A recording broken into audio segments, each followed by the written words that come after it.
샬롬 반갑습니다. 2024년 1월 2일 화요일 새벽 하나님께 올려드립니다. 나의 부르심 함께 찬양 부르십니다.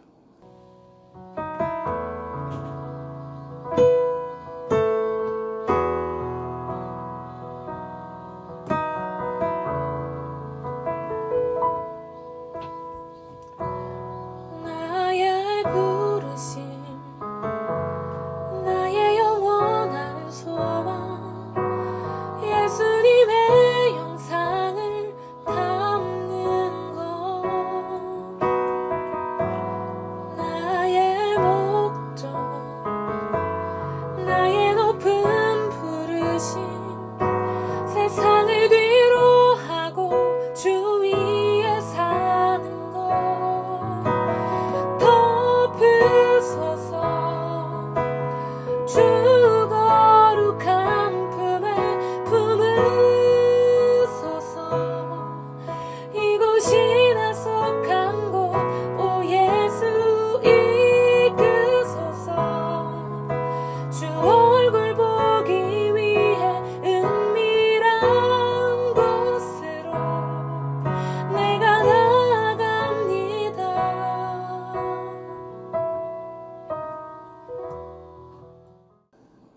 오늘 말씀 고린도전서 7장 18절부터 24절까지 고린도전서 7장 18절에서 24절까지의 말씀 함께 읽겠습니다. 할례자로서 부르심을 받은 자가 있느냐? 무할례자가 되지 말며 무할례자로 부르심을 받은 자가 있느냐? 할례를 받지 말라. 할례 받는 것도 아무것도 아니요 할례 받지 아니하는 것도 아무것도 아니로되 오직 하나님의 계명을 지킬 따름이니라. 각 사람은 부르심을 받은 그 부르심 그대로 지내라.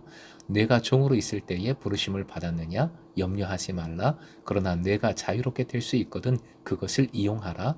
주 안에서 부르심을 받은 자는 종이라도 주께 속한 자유인이요 또 그와 같이 자유인으로 있을 때에 부르심을 받은 자는 그리스도의 종이니라.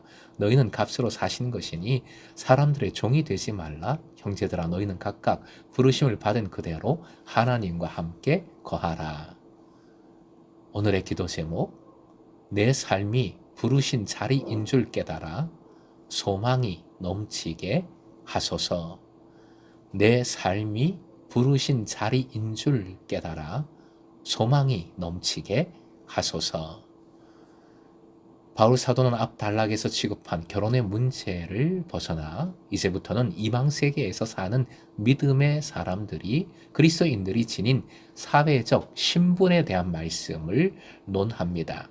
18절부터 20절까지 고린도 교회 안에 있는 유대 그리스도인들이나 이방 그리스도인들 모두 예수 그리스도와 교제하도록 부름받은 사람들이었습니다. 여기서 할례자란 유대인을, 무할례자란 이방인을 뜻합니다. 이제 유대인과 이방인의 대비가 더 이상 의미가 없어졌습니다. 그리스도 안에서 할례와 무할례의 구별 자체가 사라졌습니다. 그리스도의 이름으로 세례를 받는 것이 할례의 유무보다 더 근본적이고 중요합니다. 예수 그리스도의 사람이 되는 것 자체가 모든 종교적인 차별성과 갈등을 극복하는 능력이 됩니다. 이제 중요한 것은 유대 그리스도인이든 이방 그리스도인이든 상관없이 누구나 다 예수 그리스도를 통해 받은 은혜에 합당하게 살아가는 것이지요. 20절에 각 사람이 부르심을 받은 그 부르심이란 하나님께서 자녀로 부르신 그 소명과 동시에 하나님께 부름 받았던 그 삶의 자리를 뜻합니다. 자기에게 주어진 삶의 자리가 어떠하든지 그것이 하나님께서 부르신 은혜의 자리라는 말씀입니다. 하나님의 부르심은 인간이 누렸던 모든 옛 가치관을 상대화시킵니다. 그것들을 없애버립니다. 바울 사도가 그 부르심 그대로 지내라고 말할 때 그것은 그냥 자기 삶에서 무기력하게 그냥 하루하루를 그냥 그런가 보다 아이고 세월은 지나간다 그렇게 살라는 의미가 아니라 자기가 부르심을 받은 그 직업과 상황, 그 삶의 자리를 잘 활용하여 복음의 삶을 살아가라. 복음의 능력을 덧입는 삶, 소망이 넘치는 삶을 적극적으로 살아가라는 명령인 것입니다. 18절부터 20절에서 유대인과 이방인이 대비되었다면 21절부터 24절에서는 종과 자유인이 대비됩니다. 전자는 종교적인 것, 후자는 사회적인 것이죠. 바울 사도에게 있어서 종의 신분이나 자유자의 신분이나 결코 그리스도 안에 있는 자유보다 더 중요하지 않습니다. 그리스도께서 주시는 자유가 모든 사회적 자유보다 우위에 있습니다. 그러나 사회적으로 자유의 신분을 가질 수 있다면 그것을 마음껏 누리라 합니다.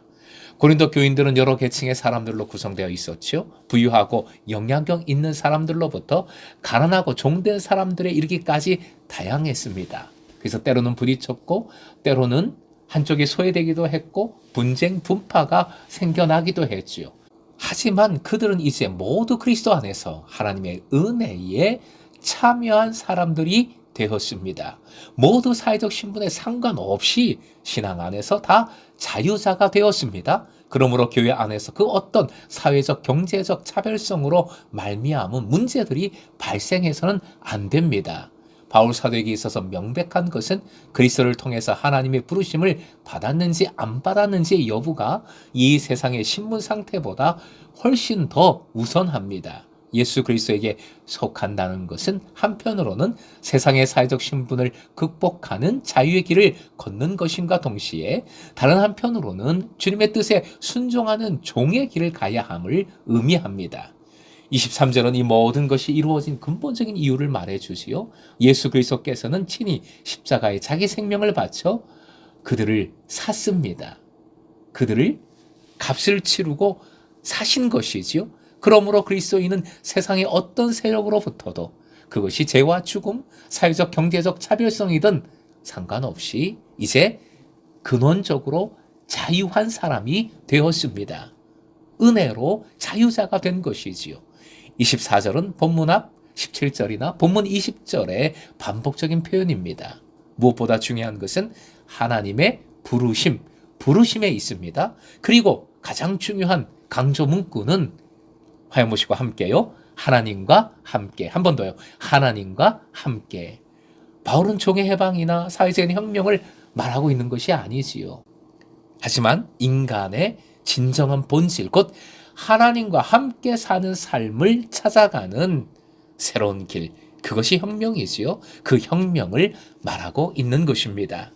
사랑하는 금성의 제자 여러분, 그리스도인이란 하나님으로부터 내가 받은 은사가 무엇인지, 그리고 내가 부름받은 삶의 자리가 어떠한 것인지를 깨닫는 사람들입니다. 그러기에 그리스도인들은 자기가 처한 시간과 공간의 의미를 어떤 순간에도 무가치한 것으로 여기거나 포기하지 않습니다.